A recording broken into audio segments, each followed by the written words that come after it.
यहाँ उपस्थित माननीय प्रधानमंत्री जी को मेरा सादर प्रणाम और हमारे ब्लॉक सेवापुरी में आपका हार्दिक अभिनंदन एवं स्वागत है। सर, मेरा नाम चंदा देवी, गांव का नाम रामपुर, पोस्ट बरकी, ब्लॉक सेवापुरी, जिला वाराणसी है। मेरे समूह का नाम राधा महिला स्वयं सहायता समूह है, जिसमें मैं अध्यक्ष हूँ। मेरे ग्राम संगठन का नाम महादेव महिला ग्राम संगठन है, जिसमें मैं इसी सदस्य हूँ। मेरे परिवार में कुल 5 सदस्य हैं।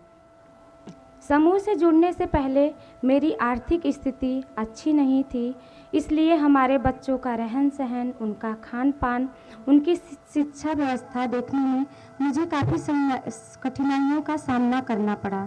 एक दिन कुछ दीदियाँ हमारे पास आई, उन्होंने हमें समूह के बारे में बताया और हमें समझाया कि समूह के माध्यम से हम जुड़कर कैसे अपने आर्थिक रोजगार को बढ़ा सकते हैं और अपनी आर्थिक स्थिति को सुधार सकते हैं। फिर हम समूह में जुड़े। इस प्रकार जब हमारे समूह में 15,000 रुपये आरएफ की राशि आई तो उसे हमने लेकर खेती की शुरुआत की। सब्जी की खेती से मुझे 30,000 रुपये का इनकम हुआ, जिससे कि मैंने 15,000 रुपये अपना ऋण चुकाया और 15,000 रुपये की मुझे बचत हुई। फिर इसके बाद हमारे समूह में जब सीआईएफ की राशि आई 1,10,000 रुपये, वहाँ से हमने 1 लाख रुपये उठाया और रेहनी खेत के तौर पे ले लिया। फिर उसमें मैंने धान की खेती की। फिर उस धान की खेती से मुझे सीधे 35,000 रुपये का लाभ हुआ।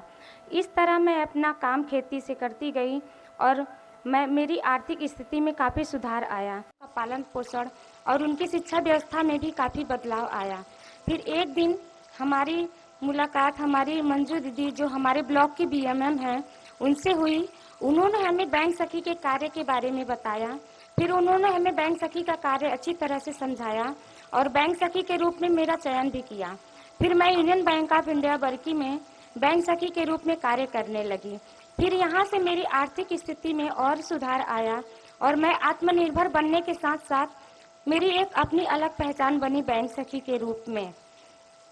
फिर मेरी खेती के माध्यम से और मेरी बैंक सखी के माध्यम से 1 साल का मेरा 1,30,000 रुपये का बचत हो जाता है।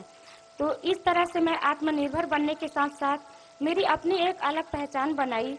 इसका पूरा श्रेय मैं माननीय प्रधानमंत्री जी को देना चाहती हूँ कि उनके माध्यम से हमें आत्मनिर्भर बनने का जो सौभाग्य प्राप्त हुआ, उसके लिए हम उनको कोटि कोटि धन्यवाद देना चाहते हैं।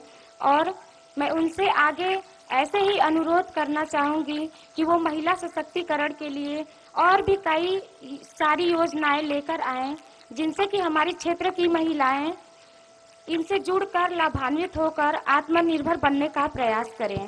धन्यवाद। जय हिंद, जय भारत। चंदा देवी जी, आपकी पढ़ाई क्या हुई है? Sir, inter pass. तो आप इतना बढ़िया भाषण करती हैं। जी सर। तो कभी चुनाव लड़ी हो क्या? नहीं सर। तो लड़ोगी? नहीं सर, ये सर आपसे हम इंस्पायर होते हैं सर। आप जो प्रयास करते हैं सर, हम उनसे अपना कदम मिलाकर चलते हैं। इस वजह से जो हम आज हासिल कर पाए हैं सर, ये हमारा सौभाग्य है कि हम आपके सामने उपस्थित हैं सर और आपके सामने 2 बातें बोल रहे हैं सर। ये हमारे लिए बहुत बड़ी गर्व की बात है। अरे सब महिलाएं तालियां बजाएगी। अच्छा चंदा देवी जी, बच्चे क्या पढ़ते हैं? सर, अभी मेरी बिटिया कक्षा 7वीं में है सर और हमारा बेटा अभी कक्षा 3 में है सर। क्या सोचा है, बच्चों को क्या पढ़ाओगे? सर, अगर हमारी आर्थिक स्थिति अच्छी रही तो हम उनको बहुत अच्छे से अच्छे कॉलेज में डालना चाहते हैं और उनकी पढ़ाई पूरी करवाना चाहते हैं। और अभी अच्छा पढ़ते हैं कि ऐसे ही? नहीं सर, पढ़ते हैं सर। वरना माँ सखी मंडल चलाती हैं, वो सेल्फ हेल्प ग्रुप में काम कर रही है, वो बैंक सखी बन गई है। सब कुछ देखते हुए करते हैं सर। अपने बच्चों का भी ध्यान रखते हैं, अपने परिवार का भी ध्यान रखते हैं सर, अपनी मम्मी जी का भी साथ रखते हैं, ध्यान रखते हैं और साथ साथ